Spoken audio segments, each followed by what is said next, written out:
आज के इस देश प्रेम से ओतप्रोत उत्सव में मुझे राष्ट्र कवि मैथिली शरण गुप्त की ये दो पंक्तियाँ याद आ रही हैं कि भरा नहीं जो भाव से बहती जिसमें रसधार नहीं, हृदय नहीं वह पत्थर है जिसमें स्वदेश के लिए प्यार नहीं। परम आदरणीय प्राचार्य महोदय, सम्मानीय उप प्राचार्य महोदय, विद्वान शिक्षक साथियों और प्यारे बच्चों, सुप्रभात। आज देश 77वां स्वतंत्रता दिवस मना रहा है और मन में देश प्रेम की भावनाएं हिलोरे मार रही हैं।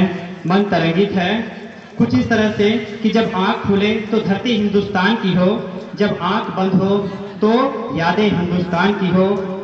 हम मर भी जाए तो कोई गम नहीं, बस मरते वक्त मिट्टी हिंदुस्तान की हो, मिट्टी हिंदुस्तान की हो।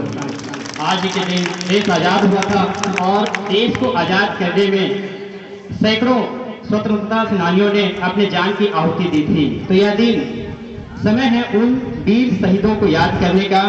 हम उनका कर्ज तो चुका नहीं सकते, लेकिन इतना कर सकते हैं कि जो आज़ादी हमें मिली है उसे हम संभाल कर रखें, संजो कर रखें और यह शपथ लें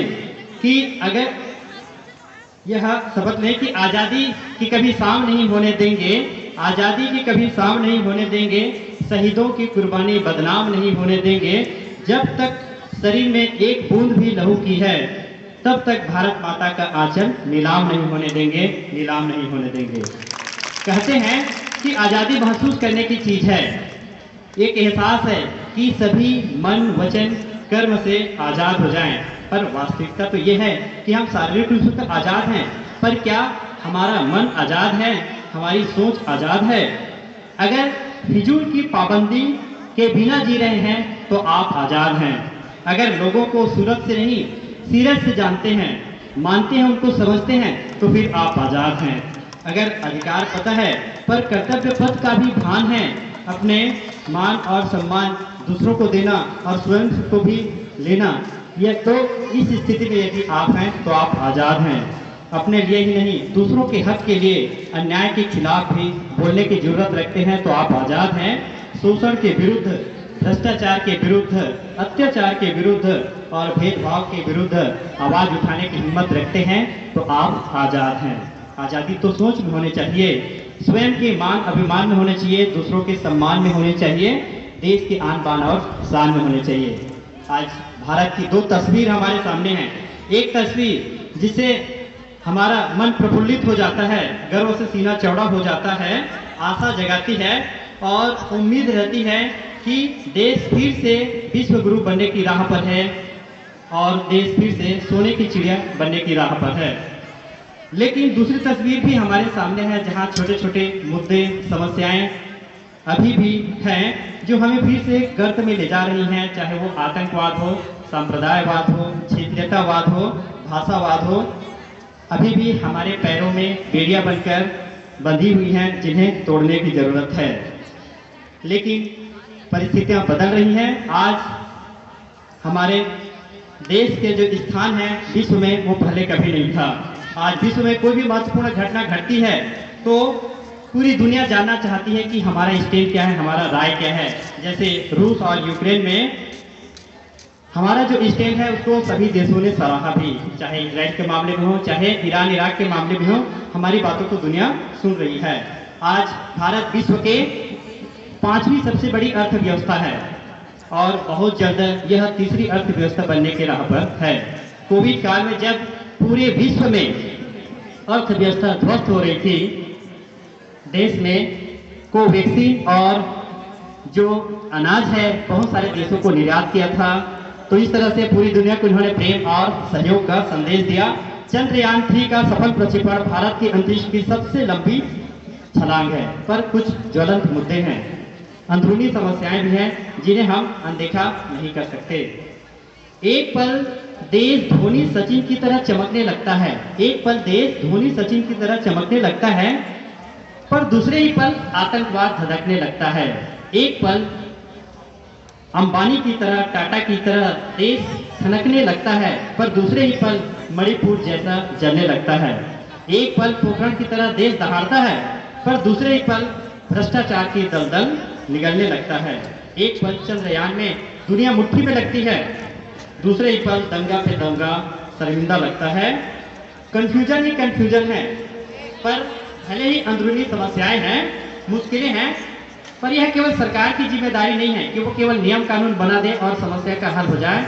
जिम्मेदारी हमें खुद भी लेनी पड़ेगी, सामने आना पड़ेगा। हम नदी किनारे बैठकर बगुले की तरह मछली उछलने के इंतजार नहीं कर सकते, बल्कि पानी के अंदर घुसना होगा और व्यवस्था को दुरुस्त करना होगा, क्योंकि हर समस्या का हल होगा, आज नहीं तो कल होगा। हमारे लिए अगर मैं बात करूं नवोदय विद्यालय की, सभी छात्र छात्राएं ध्यान देंगे कि अगर मैं बात करूं नवोदय विद्यालय की, तो हमारे लिए नवोदय भक्ति ही देशभक्ति है। नवोदय के प्रति निष्ठा, कर्तव्य परायणता और अपना 100% कंट्रीब्यूशन ही सच्ची देशभक्ति है। इसके लिए आपको बॉर्डर पे जाकर के दुश्मनों से लड़ने की जरूरत नहीं है, नक्सलियों से लड़ने की जरूरत नहीं है। अगर हम अपना काम 100% ईमानदारी से करते हैं तो यह नवोदय की भक्ति भी सच्चा देश प्रेम है।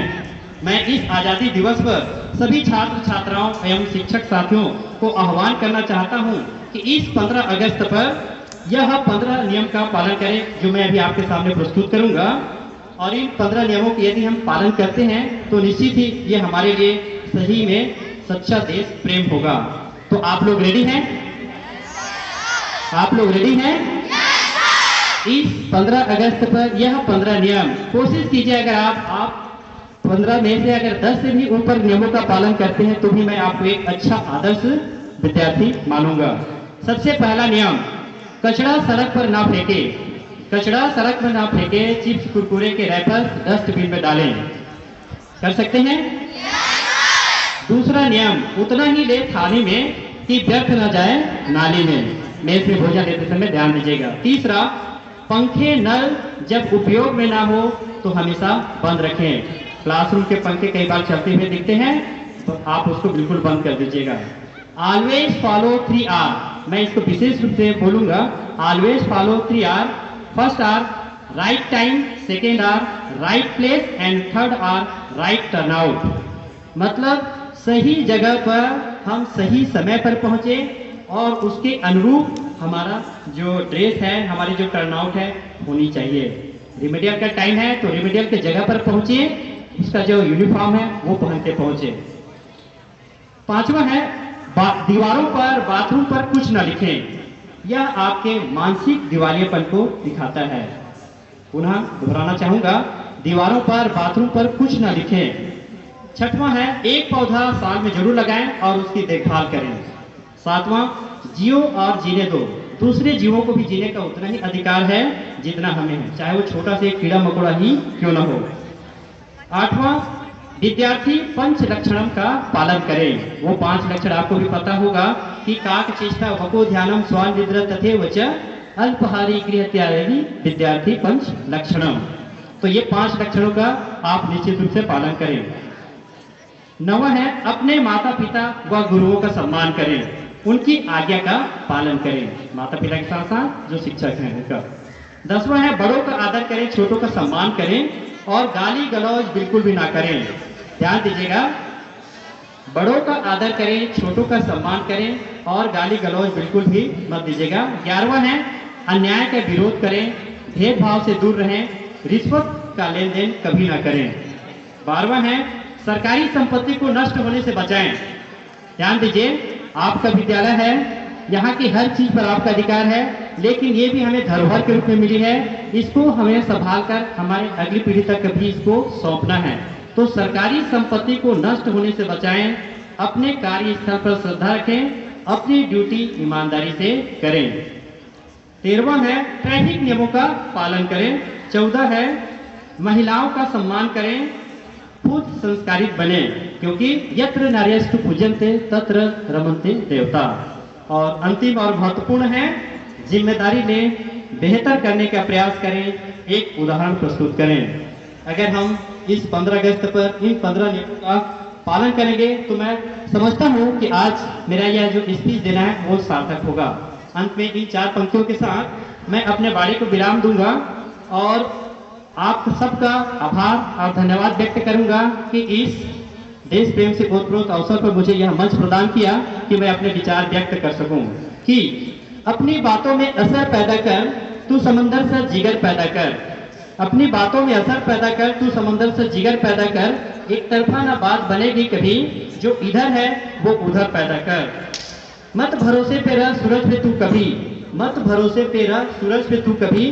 तू एक नई शहर पैदा कर, अगर लुत्फ लेना चाहते हो जिंदगी का, तो एक बच्ची सी नजर पैदा कर, एक बच्ची सी नजर पैदा कर। थैंक यू, बहुत बहुत धन्यवाद। जय हिंद, जय छत्तीसगढ़।